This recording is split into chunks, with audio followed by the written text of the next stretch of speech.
नमस्कार, आप देख रहे हैं नेक्स्ट 9 न्यूज और मैं हूं आपके साथ दिनेश कुमार। जैसा कि आप जानते हैं, पिछले करीब 1 महीने से देश भर में चुनावी माहौल गर्म है।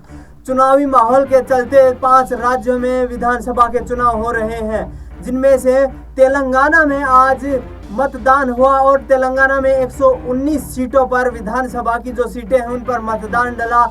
6 बज चुके हैं, मतदान बंद हो चुका है। तो ऐसे में चलिए हम बताते हैं आपको कि तेलंगाना में एग्जिट पोल में किस पार्टी की जीत होती नजर आ रही है और कौन सी पार्टी इस बार तेलंगाना में अपनी जो दावा है उसको मजबूत करती नजर आ रही है। आपको बता दें कि वर्तमान में बीआरएस के केसीआर की पार्टी जो है वो सत्ता में सत्तारूढ़ है।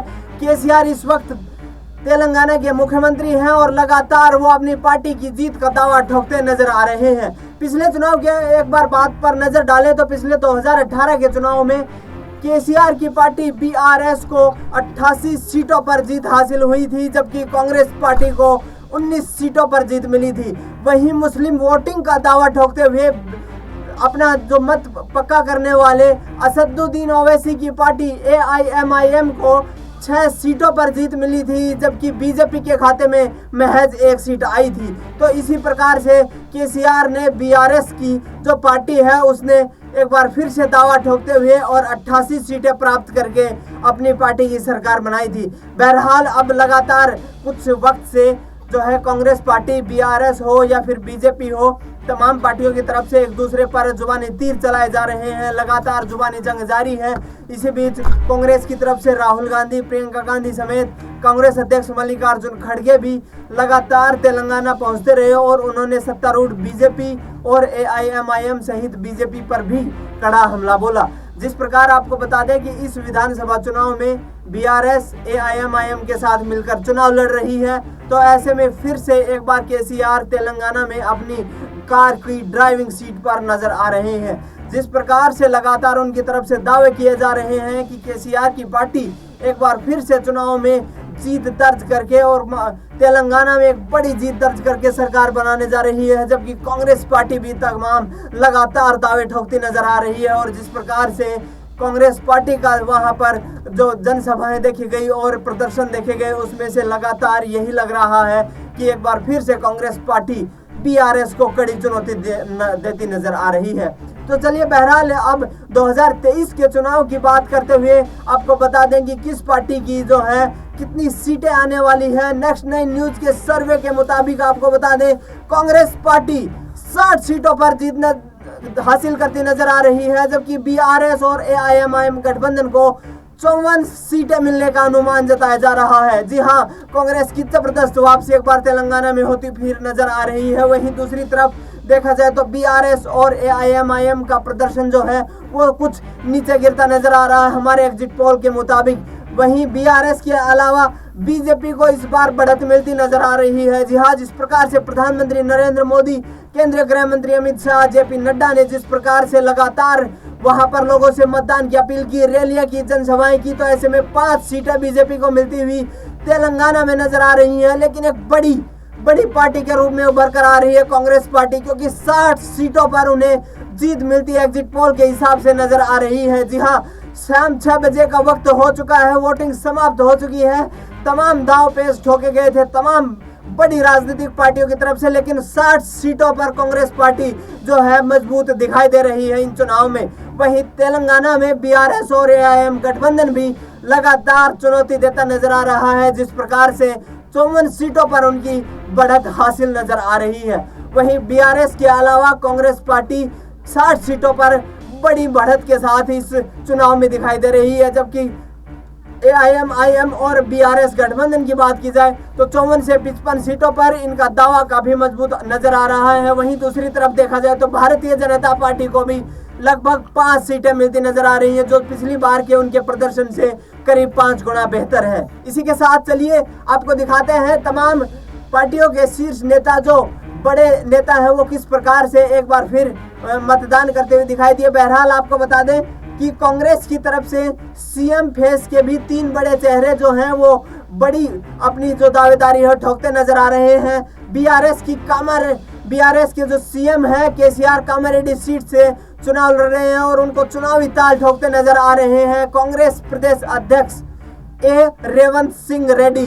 जी हाँ, ए रेवंत सिंह रेड्डी जो है वो लगातार बीआरएस के दिग्गज नेता और सीएम केसीआर को लगातार चुनौती देते नजर आ रहे हैं। वहीं आपको बता दें कि कांग्रेस की तरफ से 3 बड़े नेता हैं जो मुख्यमंत्री का दावा ठोकते नजर आ रहे हैं। उनमें से ए रेवंत रेड्डी जो प्रदेश अध्यक्ष है पहले स्थान पर है, जबकि दूसरे स्थान पर के जन्ना रेड्डी और तीसरे स्थान पर पूर्व प्रदेश अध्यक्ष उत्तम सिंह रेड्डी जो है वो सीएम का दावा ठोकते नजर आ रहे हैं। वहीं दूसरी तरफ बात की जाए एआईएमआईएम की तरफ से, तो एआईएमआईएम इस वक्त 9 सीटों पर चुनाव लड़ रही है। कहीं ना कहीं असदुद्दीन ओवैसी, उनके भाई अकबरुद्दीन ओवैसी लगातार चुनावी जनसभाओं को संबोधित करते रहे हैं। आपको बता दें 45 सीटों पर एआईएमआईएम और मुस्लिम सीट वोटर जो है वो निर्णायक भूमिका में शामिल होते हैं। तो ऐसे में एआईएमआईएम 9 सीटों पर चुनाव लड़ रही है।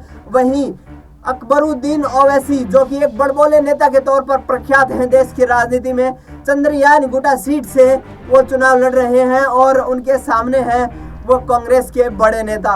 वहीं 9 सीटों पर में से 7 सीटों पर एआईएमआईएम को पिछली बार जीत हासिल हुई थी।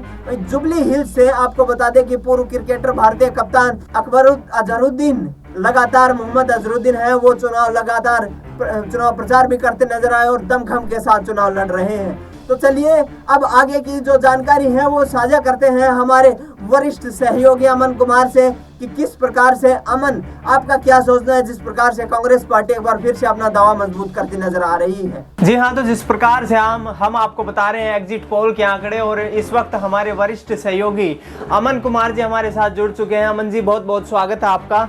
और जिस प्रकार से एक बार फिर कांग्रेस पार्टी तेलंगाना में दमखम दिखाती नजर आ रही है इन एग्जिट पोल के आंकड़ों से, तो कहीं ना कहीं सामने यही निकल के आ रहा है। तो कांग्रेस पार्टी को 58 से 60 सीटें मिलती नजर आ रही हैं। इसमें क्या मत रखते हैं आप अपने? देखिए बिल्कुल, और सबसे बड़ी बात कि दोनों बार जब से ये स्वतंत्र राज्य बना उसके बाद से लगातार जो है केसीआर वहाँ के सीएम रहे हैं और लगातार दबदबा उनका रहा है। लेकिन इस बार थोड़ा सा स्थिति चेंज हुई है क्योंकि कांग्रेस पार्टी ने भी यहाँ पे दमखम का परिचय दिया है। और सही कहा आपने, मैंने भी जितने लोगों से बात की है ये लगभग सुनने को मिला है कि इस बार जनता जो सत्ता परिवर्तन चाहती है, और यही वजह है कि इस बार जो कांग्रेस पार्टी को तकरीबन 60 के लमसम सीटें यहाँ से मिलती हुई नजर आ रही हैं, जो एक बड़ी और अहम बात हो सकती है। क्योंकि कांग्रेस पार्टी के लिए ऐसा माना जा रहा था कि उतनी जो है जोरदार वापसी नहीं कर सकती, लेकिन तेलंगाना में अगर कहा जाए अगर कांग्रेस पार्टी को जो आंकड़े कहीं ना कहीं निकल कर आ रहे हैं, आपने भी इस पर लगभग काम किया है, तो मुझे भी लग रहा है काफी हद तक कि कांग्रेस पार्टी सत्ता के बेहद करीब नजर आ रही है। क्योंकि जिस प्रकार से पिछली बार केसीआर ने 88 सीटें जीती थी, बीआरएस ने 88 सीटें